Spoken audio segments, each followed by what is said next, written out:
Sekarang, kalau sekiranya imannya sedang menurun nih, kita bahas dulu.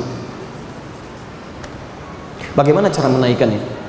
Supaya minimal kita berada dalam iman yang standar ini untuk mendapatkan surga nih. Ya, kalau masih di bawah standar masih bermasalah ini. Karena surganya pun surga standar. Amalan antum di bawah standar bisa masalah di surga nanti. Ya, bisa celaka di akhirat, persoalan. Ya. Nah, sekarang kalau sekiranya imannya kan kadang-kadang naik, gitu kan? Kadang-kadang turun, yang jadi masalah ketika di bawah standar. Bahkan tidak sedikit, ketika imannya semakin turun, kehidupannya bermasalah. Baik. Yang pertama, tolong fokus dulu sebentar ya, kita gali dulu. Kenapa iman bisa turun di bawah standar? Kenapa iman bisa turun di bawah standar? Lalu bagaimana cara kita mengembalikannya? Dan apa yang akan Allah berikan setelah kita berusaha untuk berubah? Baik. Jelas sampai sini? Belum saya uraikan. Bagaimana jelasnya? Belum, kita mulai dulu sekarang. Teman-teman, sumber turunnya iman itu hanya dua. Satu, maksiat. Ada maksiat yang dikerjakan. Al-imanu yazidu wa yantaqisu, yazidu bil ta'ah wa yantaqisu bil maksiyah. Dua, ada yang haram masuk ke dalam diri kita. Awas, orang ini tidak melakukan maksiat, tapi ada orang lain datang membawa yang haram sehingga menutup pintu-pintu kebaikan dalam dirinya. Nanti ada di hadis Muslim, nomor hadis 1056, di Al-Arba'in nomor 10, posisi paling kanan sebelah atas. Ya, jadi ya Allah, ada orang-orang yang mungkin gak berbuat haram, dia tidak berbuat maksiat, maaf, tapi bapaknya datang membawa sesuatu yang haram. Harta orang lain dibawa oleh dia, dibawa ke rumah, jadi daging, dimasak oleh ibunya, oleh istrinya, dimakan oleh keluarga. Anaknya nggak berbuat maksiat, ibunya nggak maksiat, tapi bapaknya bawa rezeki yang haram karena maksiatnya masuk ke dalam tubuh anggota keluarganya. Ini yang bahaya nanti. Ya, hati-hati. Kalau yang haram sudah masuk ke dalam diri seseorang, maka dampak menutup pintu kebaikan itu semakin besar. Jadi daging nih, ya, beredar dulu dengan darah, masuk ke telinga. Begitu ke telinga jadi daging, jadi sumbatan. Quran surah 6 ayat 25. Wa fi adhanihim waqra. Ada orang yang telinganya kesumbat. Kalau telinga kesumbat, awas, hati-hati. Urusan dunia dia bisa dengar, tapi urusan akhirat sulit untuk dia dengar. Maksiat sih enggak, tapi anak ini setiap dengar azan susah sekali bangunnya. Sulit bangun dia. Allahu Akbar, musik kedengaran. Ada konser musik di sini nih. Ya, puluhan kilometer ditempuh, bayar lagi bikin karcisnya. Itu pun dipesan 2 bulan sebelumnya. Azan subuh, masjidnya samping rumahnya. Ini rumah, ini masjid. Allahu Akbar. Bahkan soundnya itu, speakernya langsung mengarah ke kamar dia. Allahu Akbar. Dan kalimatnya gampang. As-salatu khairum minan naum. Yuk salat, lebih baik dibandingkan dengan tidur. Sampai ke telinga bisa berubah kalimatnya. An-naumu khairum minas salat. Tidur lebih baik daripada salat. Gak kedengaran tuh, Pak. Gak kedengaran gitu kan. Sudah di sampingnya, sudah mengarah, belum bangun juga. Apa yang salah? Wa fi adhanihim waqra. Mungkin anak ini nggak maksiat, tapi ada yang haram masuk ke telinganya, menutup pintu dia. Ada yang masuk ke matanya.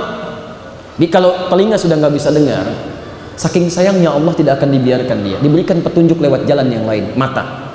Ya. Ada orang nggak dengar azan, jalan keluar.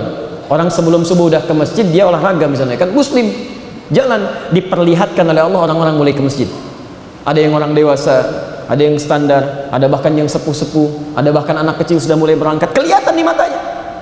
Ada orang mendapat hidayah dari situ, ada orang yang bahkan nggak peduli dengan itu, matanya terhalang juga. Hati-hati, matanya terhalang. Puncaknya, bila terhalang dia dalam telinga dan mata itu mulai tertutup, maka ke hati pun akan sulit masuk. Sulit. Bahkan saat Anda ajak pun ini sulit, jawabannya bisa mencengangkan. Masya Allah, Om, salat yuk. Iya, salat kan nomor 2, olahraga nomor 1. Masya Allah, jalan. Jadi telinga nggak bisa dengar, mata nggak bisa lihat, ya, hati nggak bisa mencerna. Quran surah kedua ayat ke-7. Khatamallahu ala qulubihim wa ala sam'ihim wa ala absarihim ghishawah. Itu yang rumit. Kalau sudah begini, doa pun nanti akan sulit terjawab. Itu ada di hadis Muslim nanti nomor hadis 1056. Anna yustajabu lahu. Bagaimana Allah bisa menjawab doanya?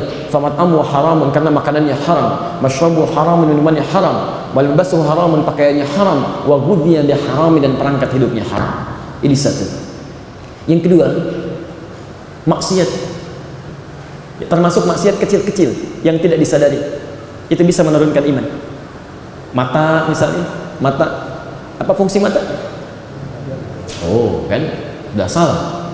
Saya terangkan kemarin, mata itu fungsinya bukan melihat. Kalau cuma melihat, mata kambing pun bisa melihat. Ayam juga melihat.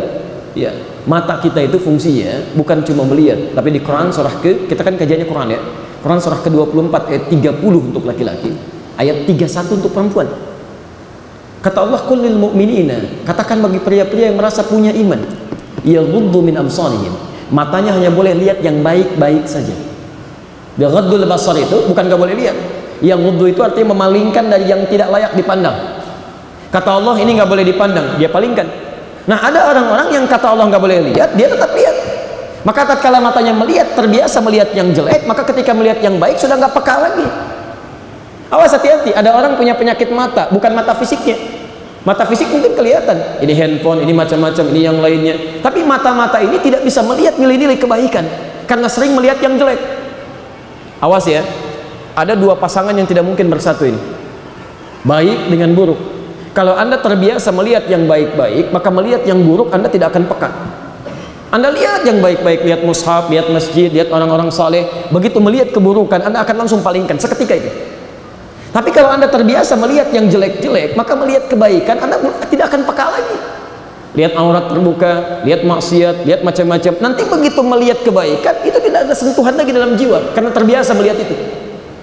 Saya mau tanya, dari bangun tidur saja hari ini sampai dengan sekarang, berapa kali mata kita melihat yang keliru?